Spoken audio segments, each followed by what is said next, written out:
Hi guys. So today we're going to be carrying on with this piece. I'm going to be starting to build up the darker tones really. I'm going to be doing it in gradual passes, so it's a very soft sort of sketch that we're working on here. I'm still just using this HB, just kind of like a simple Staedtler HB. I'm still not going to press super hard, but I am going to be just starting to lay more tone down. It's obviously not going to end up an enormously dark drawing, because we're only using an HB pencil, so it's not gonna, not gonna go massively dark. But yeah, we really want to just kind of focus on the simplicity of what we're doing.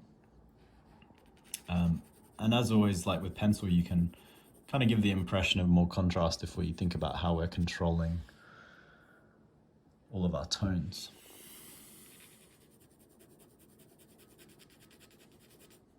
It's going to be primarily working with these darker tones today. Maybe doing a little bit of adjustment of shapes. We'll see how everything kind of starts to turn out as we carry on.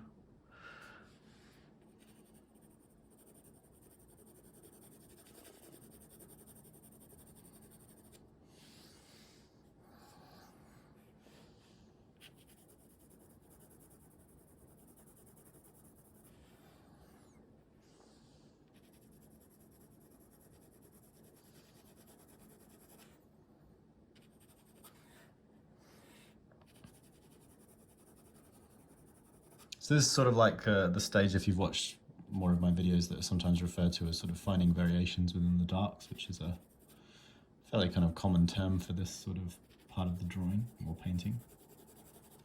So we've kind of got our shapes established, and we're starting to develop tonal variation within those shapes.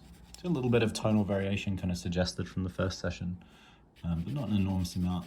I'm not going to be too strict about like not spilling over into halftones. So you can see I'm starting to lay some darker halftones outside of the shadow edge.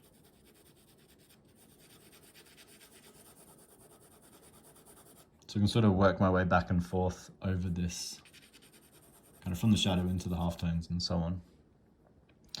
I do want to go a little bit darker in this white as well. Ends up probably, it's going to end up a pretty similar value to the side of the face, so they don't need to be as distinguished as they are, I wouldn't say.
So the main thing is I'm not ever really pressing excessively hard. So I'm starting to get a bit darker with certain elements here and there. I'm not going super dark though. And that affords a little bit of kind of variation.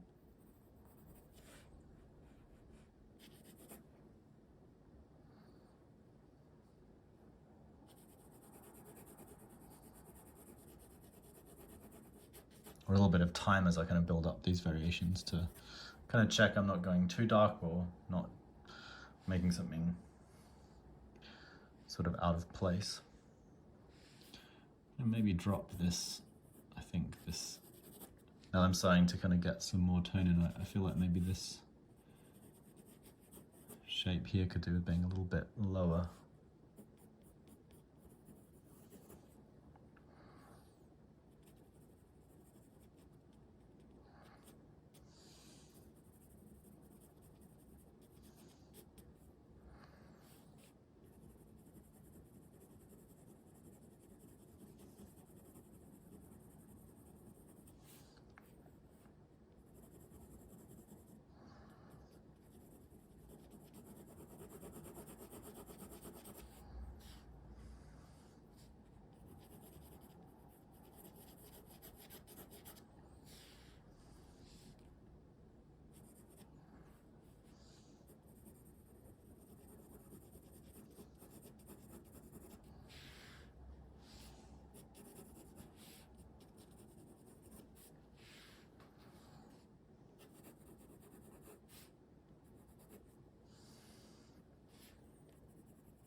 So I know that this shape underneath the neck goes pretty dark, so I'm kind of gradually building that up first.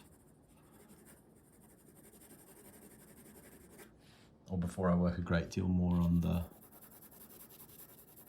neck.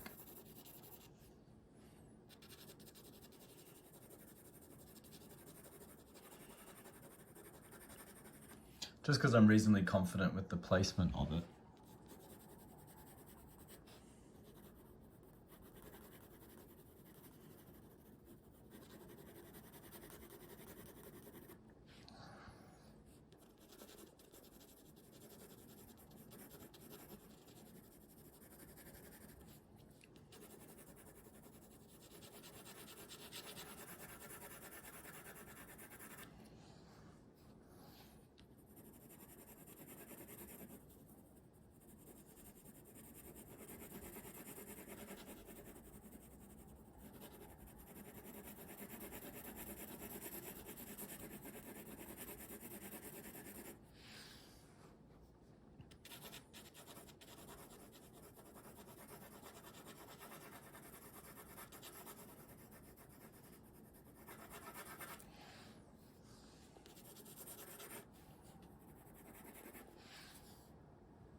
So I'm just going to try to even out these tones in the rough a little bit, and then we'll be moving up, back up to the face.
Just getting back into the face, we've got a little bit of a reflected light kind of coming up in this chin.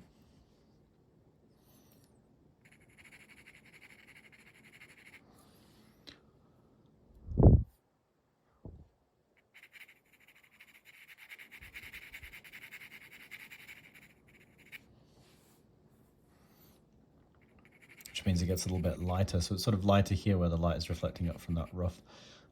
In these sorts of classical portraits, not that, we do portraits with roughs very often nowadays.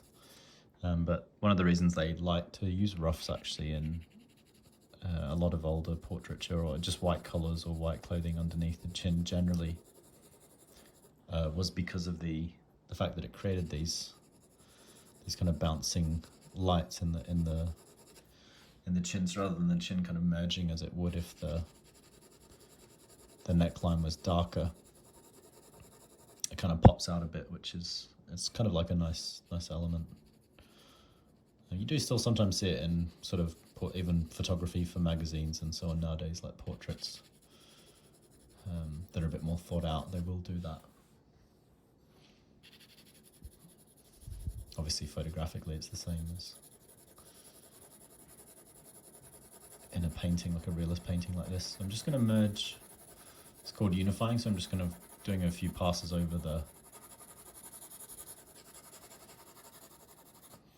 side of the face and the collar there, just to kind of merge them together, and that's looking pretty good.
Yeah, so the same sort of thing, we're just building up these tones with the passes.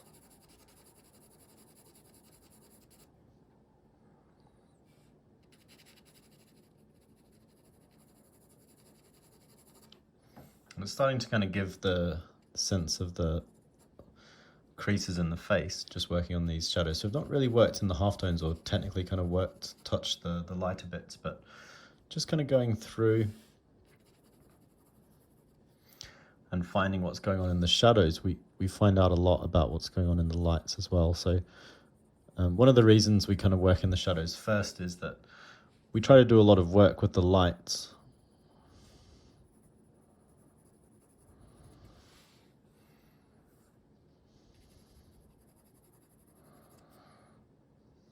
With the shadows, sorry, before we move into the lights, because obviously there's a lot that we kind of assume happens in the lights, and we don't really think so much about the shadows, the kind of darker parts of the drawing. So if we kind of devote a focused bit of time at the beginning of the drawing to the shadow portion of the drawing, and sort of think about that and be kind of sort of put care into it and get it to work well, then when we actually get to working in the lighter parts of the drawing, it's got that strong foundation which we want. So I'm just gonna, at this point, I'm going to the eyes a little bit, so I'm kind of happy with the mouth. I'm not going to do an enormous amount. I'm going to kind of leave it here quite soon. We'll leave it kind of close to this stage. Don't want to get too much into the halftones. The rest of a lot of the drawing is halftones, maybe kind of up here. Got a little bit of a sense of a shadow kind of creeping through that cap, but there's not a great deal more that's in shadow. A lot of the rest of it's in light. Kind of up here, a little bit, the hairline.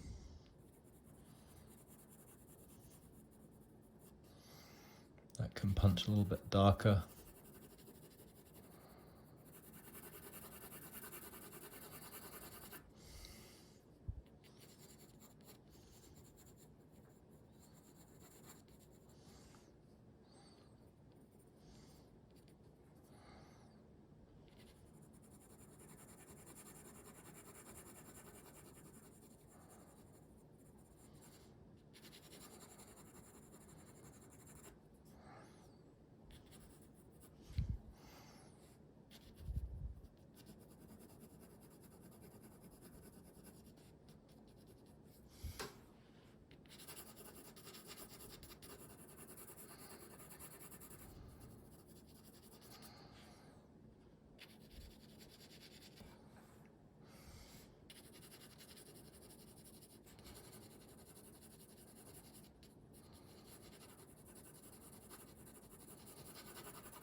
Yes, that's quite dark, and we've got a little bit of a shadow just in this tiny little corner of the brow of the left eye as we look at it. But a lot of the rest of it's in halftone, so we don't want to go too heavy. Gonna leave off just that little bit of a shadow there. Blend that slightly up into the brow. Then a bit of a shadow underneath the lid.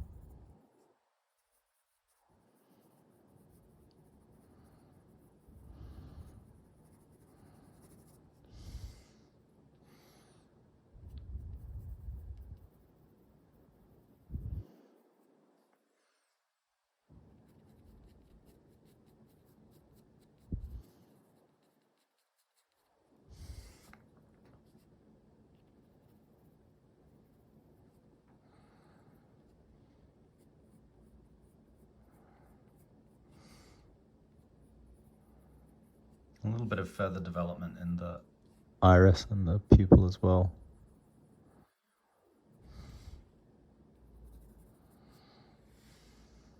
On both sides.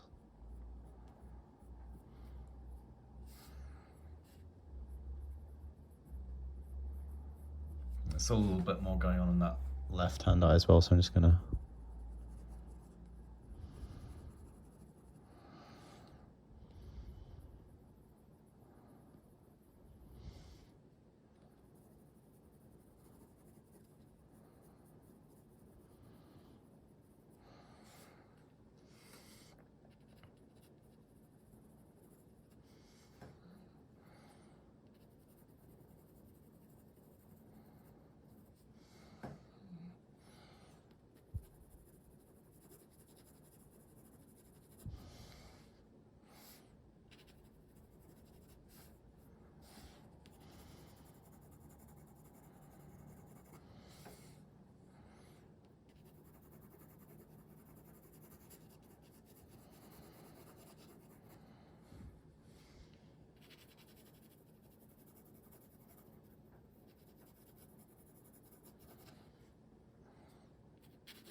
yeah, so that's looking pretty good. Maybe a little bit darker just in the corner of the mouth here, but I want to try to keep the mouth fairly kind of soft. Maybe a little bit more of the shadow cast down over the bottom lip.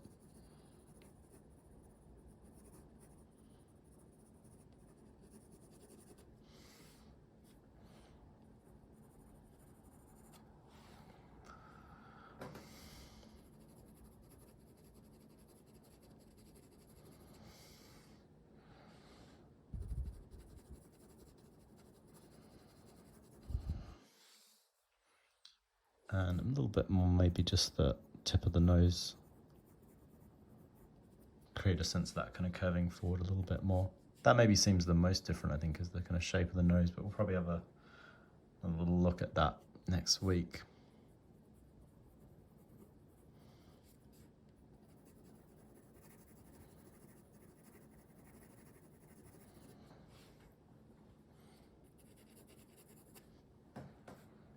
Yeah, that's looking pretty good. Kind of happy with that.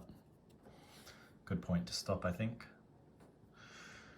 So yeah, next week when we get back into this, we'll be kind of looking over more of the halftones, so more halftone passes, starting to build a bit more form into the whole piece. Maybe put a little bit of tone. I guess this is in shadow, this back edge slightly a bit more than I've put in. Maybe a little bit of shadow here. So yeah, and oh maybe up here a little bit as well. Not a huge amount. So yeah, that's looking pretty good. All these kind of edges of the shadows will be developing further.